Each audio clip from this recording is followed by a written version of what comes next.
የኢትዮጵያ አየር ኃይል ታሪክ ሰራ። የአባይ ጉዳይ አዲስ መልክ ያዘ። በትራምፕ ላይ የሞት ፍርድ ታወጀ። ሰበር ዜና ከሰዓታት በፊት ከመተማ ግንባር የተሰማው መርዶ የአልቡርሃንን ጦርና የጀርባ አጋሮቹን ክፉኛ አስደንግጧል። ከኢትዮጵያን ትዕግስት እንደ ፍርሃት ቆጥሮ ድንበር ተሻግሮ የገባው የሱዳን ወራሪ ጦር በታሪካዊው ባይራክታር ቲቪ2 ድሮን ተለብልቦ ሙሉ በሙሉ መደምሰሱ ተረጋግጧል። ዛሬ አመሻሽ ላይ በድንበር ቀጠናው ምን ተፈጠረ? ሱዳን፣ ግብጽና ሻቢያን ያንቀጠቀጠው የኢትዮጵያ አየር ኃይል መብረቃዊ ጥቃት ዝርዝር መረጃ በቀዳሚነት እናስደምጣችኋለን። በሌላ በኩል መላውን ዓለምና የቀጠናውን ፖለቲካ ሙሉ በሙሉ ሊያናውጥ የሚችል እጅግ አስገራሚ ሰበር መረጃ ከዲፕሎማቲክ ምንጮች ወጥቷል። ከ14 ቀናት በኋላ የሚደረገው ምርጫ እንደተጠናቀቀ በኢትዮጵያና በግብጽ መካከል ለዓመታት ቆሞ የነበረው የአባይ ድርድር በድንገት ሊጀመር መሆኑ ተሰማ። ይበልጥ የሚያስደነግጠው ግን ዋናዋ አደራዳሪ አሜሪካ መሆኗ ነው። ሙሉ መረጃውን ይዘን ቀርበናል። ከውጭ ዜና ትራምፕን ለገደለ $58 ሚሊዮን በይፋ ተመደበ። አዎ በትክክል ሰምታችኋል።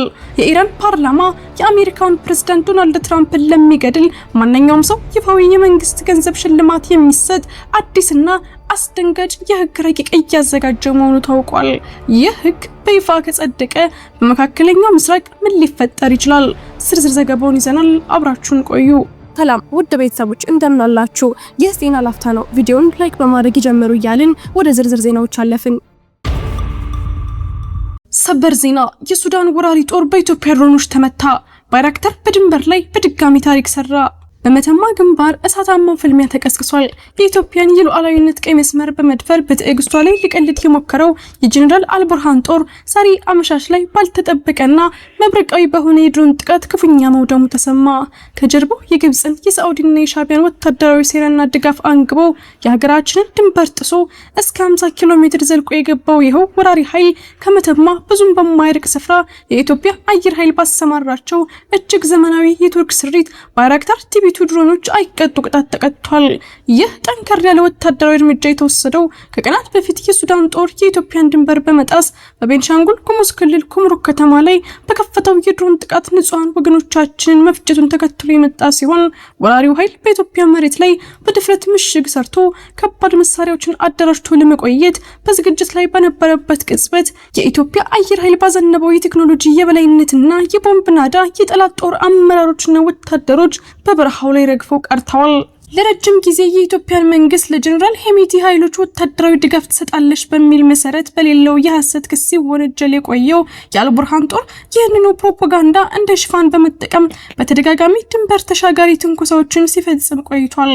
በተለይም ከሰሞኑ ከባህር ዳር የተነሱ የኢትዮጵያና የኤምሬትስ ድሮኖች ካርቱም ላይ ጥቃት ፈጽመዋል በማለት የከሰሰችው ሱዳን ጥቃቱን እንደ ከባድ የጦርነት ትንኮሳ በመቁጠር ዳግም የሀገራችንን መሬት በኃይል ለመቆጣጠር የሞት ሽረት ሙከራ አድርጋ ነበር።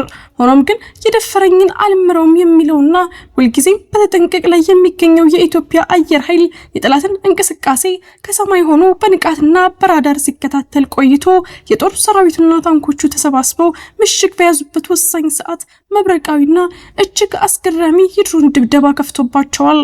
በመተማ ግንባር የተካሄደው ይህ እጅግ አስፈሪ የድሮን ውጊያ የኢትዮጵያን አየር ኃይል ፍጹም የአየር ላይ የበላይነት ያሳየ ሲሆን የባይራክታር ድሮኖች የጠላትን ራዳርና መከላከያ ሰብረው በመግባት የጦር ካምፖችንና የሎጂስቲክስ ማከማቻዎችን አመድ አድርገዋል። ጥቃቱ ፍጹም ኢላማውን የጠበቀና ገዳይ እንደነበር የተረጋገጠ ሲሆን በቦታው የነበረው የጠላት ከባድ መሳሪያ የታጠቁ መኪናዎችና ወታደራዊ ቁሳቁስም አብሮ መገኘቱ ታውቋል። የጥቃቱ አስፈሪነትና የደረሰው የሰው ኃይል እልቂት በሱዳን ጦር ውስጥ ከፍተኛ መደናገጥና ሽብርን የፈጠረ ሲሆን ከሞት የተረፉት ጥቂት የሱዳን ወታደሮችም የያዙትን መሳሪያና ቁሳቁስ ጥለው እግሬ አውጭኝ በማለት ወደ መጡበት የሱዳን ድንበር በምሬት መፈርጠጣቸው ተዘግቧል። ይህ ታሪካዊ ወታደራዊ እርምጃ የኢትዮጵያን የግዛት አንድነት ለማስጠበቅ የሚደረገው ተጋድሎ በምንም አይነት ሁኔታ እንደማይቆምና የሀገሪቱን ሰላም ለማናጋት ከውጭ ኃይሎች ጋር በማበር የሚሞክሩ ጠላቶች ሁሉ የመጨረሻ ጽዋቸው ምን እንደሚሆን ግልጽ ማሳያ ሆኗል። የሱዳን ጦር ሰርጎ ገብቶበት የነበረውን ቀጠና በአሁኑ ሰዓት የኢትዮጵያ መከላከያ ሰራዊት ሙሉ በሙሉ የተቆጣጠረው ሲሆን ተጨማሪ ወታደራዊ ኃይልና የድሮን ክንፎች አካባቢውን ከሰማይና ከምድር በንቃት እያሰሱት ይገኛሉ። ባይራክታር ድሮኖች በኢትዮጵያ ድንበር ላይ አዲስ የወታደራዊ የበላይነት ታሪክ ሲጽፉ ወራሪው ጦር ግን በፈጸመው የድፍረት ተግባር በበረሃው ላይ ተመቶና ተደምስሶ መቅረቱ በትኩስነቱ የወጣ ታላቅ የጦር ግንባር ዜና ሆኗል። እርሶም በዚህ መረጃ ላይ ያለውትን ማንኛውም ሐሳብና አስተያየት በኮሜንት ሴክሽን ላይ እንዲያጋሩን እየጋበዝን አሁን በቀጥታ ወደ ቀጣዩ ዜና እንለፍ። ከምርጫው ማግስት የሚጀመረው የኢትዮጵያና ግብጽ አስገራሚ ድርድር፣ የአሜሪካው ፕሬዝዳንት ዶናልድ ትራምፕ እጃቸውን ያስገቡበት አዲሱ የአባይ ውዝግብ ሚስጥር፣ የቀጠናውን ጂኦፖለቲካ ሙሉ በሙሉ ሊቀይር የሚችል እጅግ አስገራሚ መረጃ ከዲፕሎማቲክ ምንጮች ወጥቷል። ከ14 ቀናት በኋላ የሚደረገው ታላቅ ምርጫ እንደተጠናቀቀ በኢትዮጵያና በግብጽ መካከል ለዓመታት ተቋርጦ የነበረው የታላቁ የኢትዮጵያ ህዳሴ ግድብና የአባይ ውሃ ክፍፍል ድርድር በይፋ እንደሚጀምር ተነግሯል። ይህ ድርድር በሁለቱ ሀገራት መካከል ያለውን ውጥረት ያረግባል ወይስ አዲስ ዲፕሎማሲያዊ ፍጥጫ ይፈጥራል የሚለው አሁን ላይ መላውን ዓለም እያነጋገረ ይገኛል። የበለጠ አስገራሚው ነገር ደግሞ አሜሪካ በፕሬዝዳንት ዶናልድ ትራምፕ መሪነት የሁለቱ ሀገራት ዋና አደራዳሪ ሆና መቅረቧ ነው።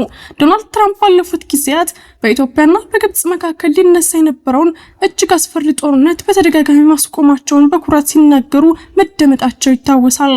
አሁን ደግሞ የትራምፕ አስተዳደር ጉዳዩን ከአጀንዳዎቹ ሁሉ ቀዳሚው ነው በማለት የዓለምን ትኩረት ወደ አባይ ወንዝ መልሶታል። ኢትዮጵያ በቅርቡ ከዋሽንግተን ጋር አዲስ ስልታዊ የዲፕሎማሲ ስምምነት ብታደርግም የትራምፕ አስተዳደር በበኩሉ ለግብጽ ያለውን ወገንተኝነት በተለያዩ ደብዳቤዎች እያሳየ መሆኑ ድርድሩን እጅግ ውስብስብና ሚዛናዊነቱ ጥያቄ ውስጥ የገባ እንዲሆን አድርጎታል። ግብጽ ይህንን የአሜሪካን አደራዳሪነት በደስታ ስትቀበለው የሉዓላዊነትና የልማት መብቷን የማታስደፍረው ኢትዮጵያ ግን ለዚህ ድንገተኛ ጥሪ ምን አይነት ምላሽ ትሰጥ ይሆን? ምርጫው እንደተጠናቀቀ የሚጀምረው ይህ ታሪካዊ ድርድር የትራምፕን የስምምነት ጥበብ ያሳያል ወይስ ቀጠናውን ወደማይገመቱ ውጥረት ውስጥ ይከታል? በጉጉት የሚጠበቅ ይሆናል። ቪዲዮአችንን ላይክ ማድረግ አይርሱ እያልን ወደ ውጭ ዜና አለፍን። የኢራን ፓርላማ በትራምፕ ላይ የ50 ሚሊዮን ዩሮ የግድያ ሽልማት አወጀ። በመካከለኛው ምስራቅ ያለውን ውጥረት ወደ ከፍተኛ ደረጃ የሚያሸጋግር አንድ እጅግ አስደንጋጭ ሰበር ዜና ተሰምቷል። የኢራን ፓርላማ የአሜሪካውን ፕሬዝዳንት ዶናልድ ትራምፕን ለሚገድል ለማንኛውም አካል 50 ሚሊዮን ዩሮ ወይም ወደ 58 ሚሊዮን ዶላር ገደማ የሚጠጋ የመንግስት የገንዘብ ሽልማት በይፋ የሚሰጥ አዲስ የህግ ረቂቅ እያዘጋጀ መሆኑ ታውቋል። የእስላማዊቷ ሪፐብሊክ ወታደራዊና የደህንነት ኃይሎች የአጸፋ እርምጃ የሚል ስያሜ የተሰጠው ይህ አዲስ የህግ ረቂቅ መንግስት ለግድያው የተመደበውን ከፍተኛ የገንዘብ መጠን በይፋ እንዲከፍል የሚያስገድድ ሲሆን የኢራን ፓርላማ የብሔራዊ ደህንነትና የውጭ ጉዳይ ፖሊሲ ኮሚቴ ሰብሳቢ ኢብራሂም አዚዚ በሀገሪቱ ብሔራዊ ቴሌቪዥን ቀርበው እንደተናገሩት ይህ እርምጃ አሜሪካና እስራኤል የኢራን ወታደራዊ መሪዎችንና አዛዦችን ለገደሉበት አጸፋዊ ምላሽ የተዘጋጀ ነው። አዚዝ አክለውም ዶናልድ ትራምፕ የእስራኤሉ ጠቅላይ ሚኒስትር ቤንያሚን ኔታንያሁና የአሜሪካው መካከለኛው እዝ ሴንትኮም ዋና አዛዥ በዋናነት መገደል እንዳለባቸው ገልጸው ይህንን የግድያ እርምጃ ሃይማኖታዊና ርዕዮተ ዓለማዊ ተልዕኮ ሲሉ ጠርተውታል። ከዚህ መግለጫ አስቀድመው ባለፈው መጋቢት ወር ላይ በርካታ የኢራን የሞባይል ስልክ ተጠቃሚዎች የትራምፕን ግድያ ዘመቻ የሚደግፉና ለዚሁ ተግባር የሚውሉ የገንዘብ ማሰባሰቢያ ጥሪዎችን የያዙ የጽሑፍ መልእክቶች ደርሷቸው የነበረ ሲሆን በተያያዘም በቅርቡ ይፋ የሆኑ የአሜሪካ የስለላ መረጃዎች እንደሚያሳዩት ከኢራን ጋር ግንኙነት አለው የተባለ አንድ ተላላኪ ግለሰብ ትራምፕን ለመግደል በቅድሚያ $5000 ተከፍሎት ሲንቀሳቀስ እንደነበር ተደርሶበታል።